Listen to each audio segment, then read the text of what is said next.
പൊതുമേഖലാ സ്ഥാപനമായ ചേർത്തല ഓട്ടോകാസ്റ്റിന്റെ വൈദ്യുതി KSEB വിച്ഛേദിച്ചു. 48 കോടിയുടെ വൈദ്യുതി ബിൽ കുടിശ്ശിക തീർക്കാത്തതിനെ തുടർന്നാണ് വൈദ്യുതി വിച്ഛേദിച്ചത്.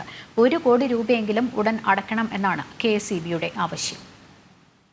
വിവരങ്ങളുമായി നിഷ ചേരുന്നുണ്ട്. നിഷ, ഈ പൊതുമേഖലാ സ്ഥാപനം കോടികളുടെ വൈദ്യുതി ബില്ലിന്റെ കുടിശ്ശിക വരുത്തിയിരിക്കുന്ന സാഹചര്യത്തിലാണല്ലോ KSEB വൈദ്യുതി ഇത്തരത്തിൽ വിച്ഛേദിച്ച് 1 കോടിയെങ്കിലും അടിയന്തരമായി അടച്ചാൽ മാത്രമേ ഇത് പുനഃസ്ഥാപിക്കൂ എന്നും KSEB പറഞ്ഞിട്ടുണ്ട് എന്ന് മനസ്സിലാകുന്നു. എന്താണ് ആ സാഹചര്യം?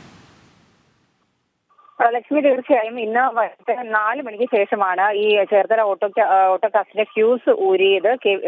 അതായത് 48 കോടി രൂപ KSEBക്ക് കുടിശ്ശിക വരുത്തിയിട്ടുണ്ട്. അതുകൊണ്ടാണ് ഫ്യൂസ് ഊരുന്നതാണ് KSEB ഇവരെ ഔദ്യോഗികമായി അറിയിച്ചിട്ടുള്ളത്. ഇതിൽ 1 കോടി രൂപയെങ്കിലും ഉടൻ അടയ്ക്കണമെന്നാണ് KSEBയുടെ ആവശ്യം. അതിനുശേഷം മാത്രമേ വൈദ്യുതി വിതരണം പുനരാരംഭിക്കുക നൽകുകയുള്ളൂ എന്നും KSEB വ്യക്തമാക്കിയിട്ടുണ്ട്. എന്തായാലും നമുക്കറിയാം, ഓട്ടോകാസ്റ്റിനെ സംബന്ധിച്ചിടത്തോളം സർക്കാരിന്റെ പല പദ്ധതികളും അവിടെ ആവിഷ്കരിച്ചിരുന്നു. പല പദ്ധതികളുടെയും പണികൾ നടക്കുന്നു. പക്ഷേ ഇതിന്റെ ഒന്നും പ്രയോജനം തൊഴിലാളികൾക്ക് ലഭിക്കുന്നില്ല എന്ന് പലതവണ തൊഴിലാളി യൂണിയനുകൾ അടക്കമുള്ള അത്തരം ആരോപണങ്ങളുമായി രംഗത്ത് വന്നിരുന്നതാണ്. എന്തായാലും ഈ തൊഴിലാളികൾക്കൊക്കെ ഇനിയിപ്പോൾ ജോലി തുടർന്നുള്ള ദിവസങ്ങളിൽ ജോലി നഷ്ടമാകുന്ന ഒരു അവസ്ഥ വരും. എന്തായാലും ഈ കോൺട്രാക്ട് വ്യവസ്ഥയിലൊക്കെ ജോലി ചെയ്യുന്ന നിരവധി ആളുകൾ ഇവിടെ ഉണ്ട്.